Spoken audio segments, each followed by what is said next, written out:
You ever walk past a playground expecting just a little nostalgia and end up getting your whole world turned upside down?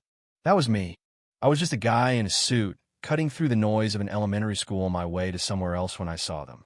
Two little girls, twins, one in a wheelchair sitting alone beneath a tree, lunchboxes open and empty, pretending not to notice their own hunger. Nobody else seemed to see it, but I did. And man, I've closed billion-dollar deals without flinching, but this hit different. I didn't know their names. I didn't know their story, but something in the way they carried themselves so calm, so used to being overlooked, got me thinking about things I tried not to think about. Things like loneliness and dignity, and how sometimes all it takes to change a life is to sit down beside someone who's been alone for too long. You know what I mean? I walked over, nervous, trying not to make it awkward. I asked if I could sit with them. The one on the bench, her name turned out to be Nina, looked at me sideways, like she was sizing up my intentions. The other, Nala, just nodded, her hands folded in her lap. There was a pause, the kind that says everything words can't. I noticed your lunchboxes, I said, real careful not to sound like I was judging. Nina shrugged. They're just boxes. Nala chimed in. Sometimes it's better to pretend. That got me, because yeah, I'd done my share pretending too. I admitted, maybe a little too quick, that sometimes I pretended I wasn't lonely. I didn't mean to say it, but there it was. And you know, they got it. Kids don't always know about money, but they know about being left out. We talk a little more. They didn't want trouble. Didn't want charity. Just wanted to finish school and help their mom. The bell rang. The yard filled up, but I couldn't shake what I'd seen. I thanked them for letting me sit. And as they rolled and walked away, I promised myself that if I ever did anything worth a damn with all my privilege, it'd start right here. The next day, I came back not with a grand gesture, just 2 peanut butter and jelly sandwiches, some juice boxes, a couple of chocolate chip cookies I made myself. I laid them out, said I wasn't sure what they liked, but hoped this would do. Is it just for today?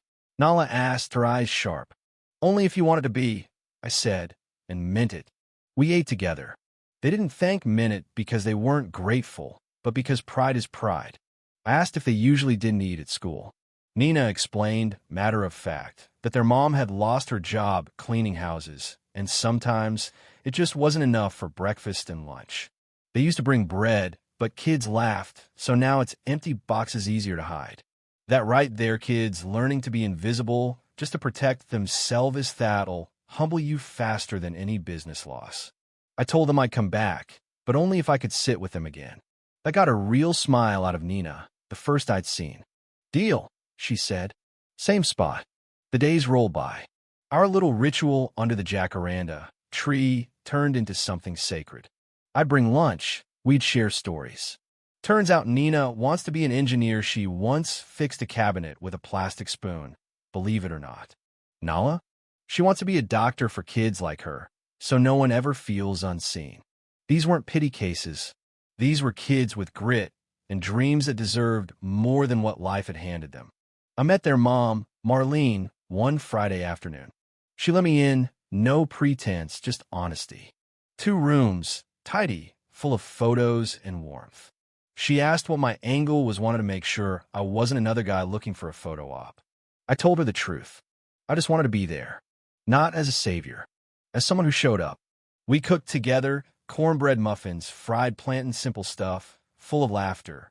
She told me how pretending gave her girls a sense of control, even when everything else felt out of reach. That kind of strength doesn't get recognized in Forbes, but it should. Our lunches became routine, and little by little, I noticed changes. The twins started talking more at school. Nala's wheelchair, once just a beat-up seat, now had colorful guards and a cartoon cushion, chosen by her. Other kids started hanging around. What started as charity turned into community. One twist I never saw coming, word got out, not in a scandal way, but the kind that made people want to pitch in. Teachers began to greet the twins by name. Classmates waved. A lonely corner of the yard became the liveliest spot on campus. Even Marlene started to stand taller, landing a new job with a little help and a lot of courage. But just when everything felt right, trouble crept back in. Rent went up again. Marlene called me, voice trembling.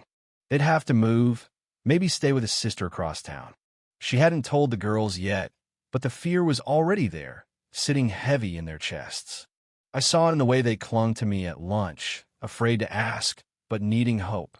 So I did what I could. I called in favors, worked with a local nonprofit to cover the rent difference anonymously. No headlines, no credit, just a lifeline. The day I told the girls, they hugged me like I'd handed them the world.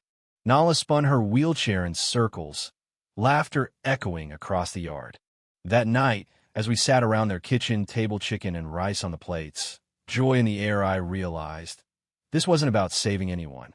It was about building something together. A promise that no matter what, they weren't alone. Weeks passed.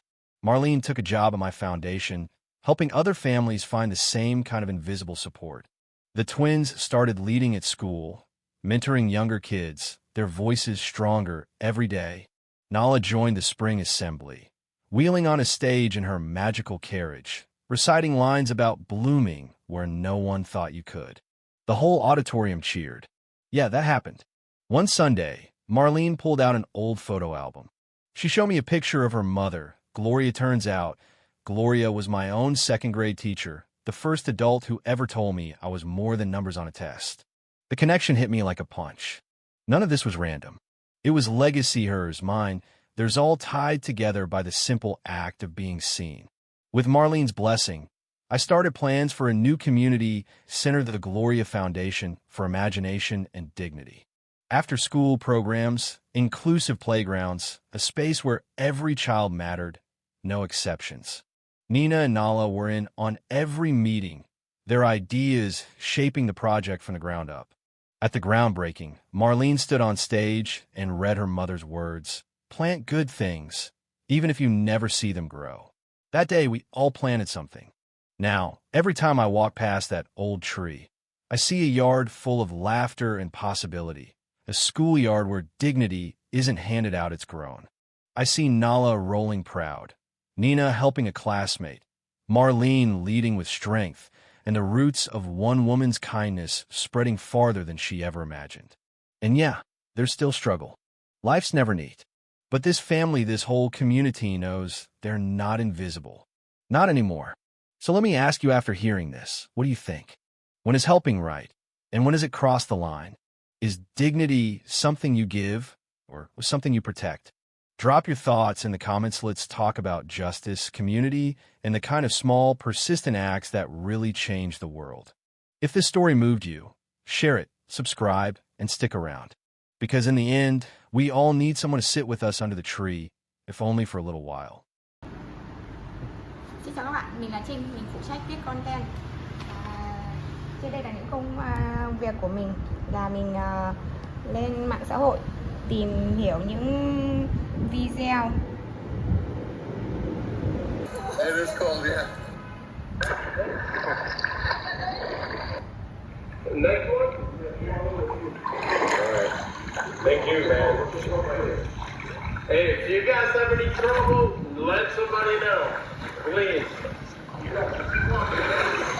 After the tree to hold on to. Yeah, they're... Use the fence.